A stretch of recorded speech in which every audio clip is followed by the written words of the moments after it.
untuk masuk camp muslim tuh harganya berapa? 2.000 per orang. Tiris amat ya.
Ini ada yang hadir dalam pembacaan teks proklamasi. Di sini ada kita, ada Suwarjo, ada Muhammad Amin, dan ada Dewi Gunawan, dan lain-lainnya. Jadi ini kertas yang ditulis oleh saya Timling memakai papan tulisan ketik sendirinya.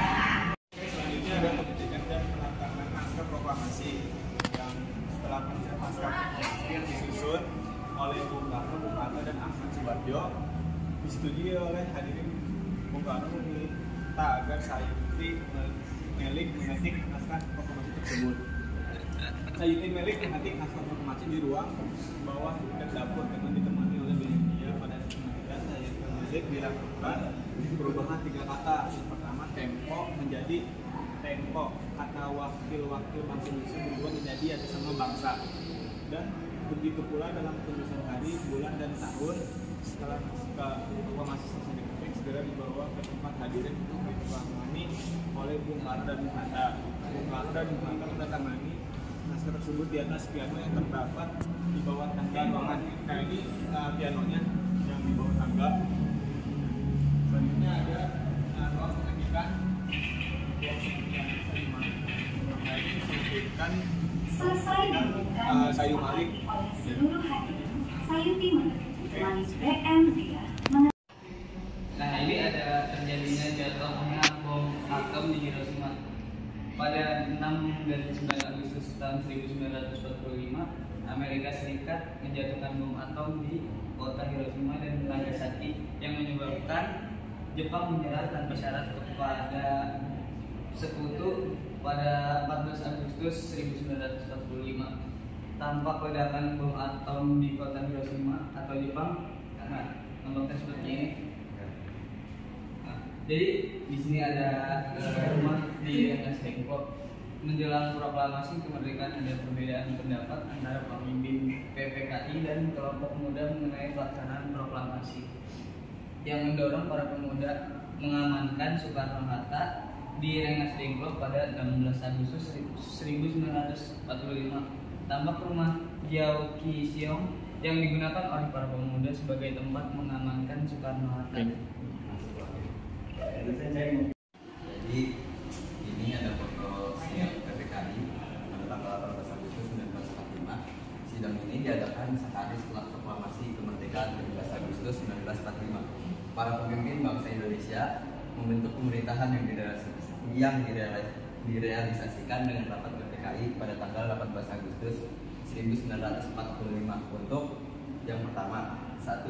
Mengesahkan dan menetapkan UUD Republik Indonesia. Yang kedua, memilih presiden dan wakil presiden.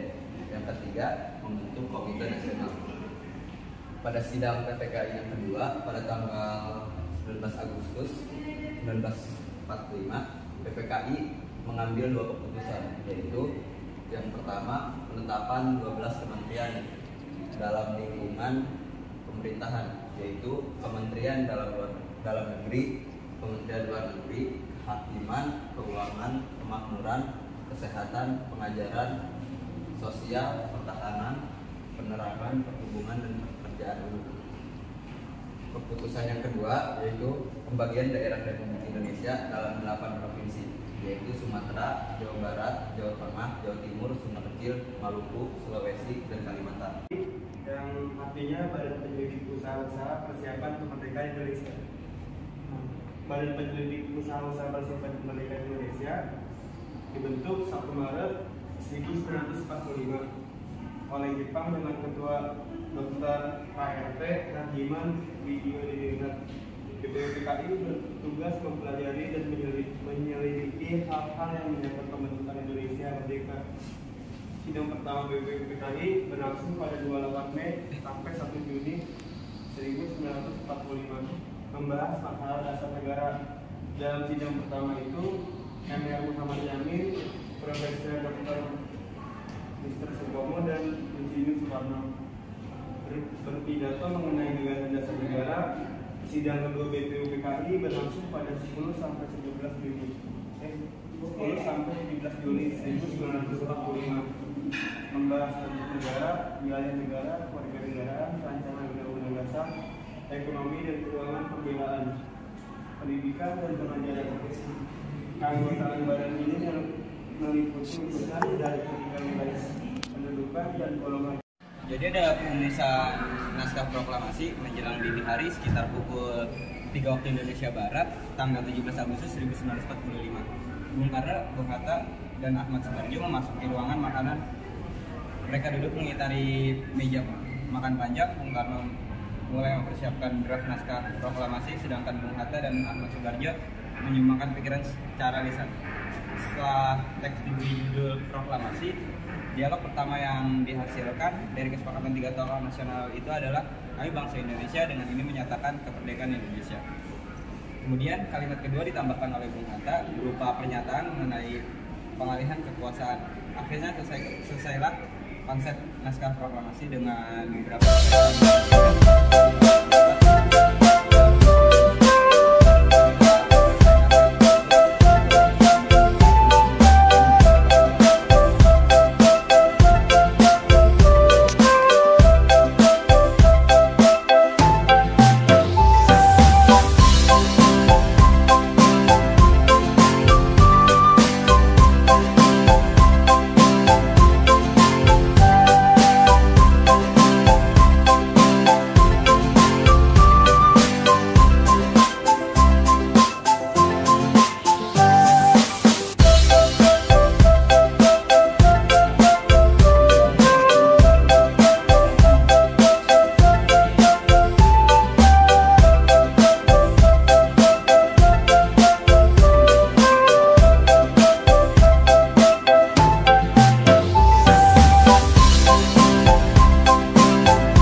di gedung proklamasi.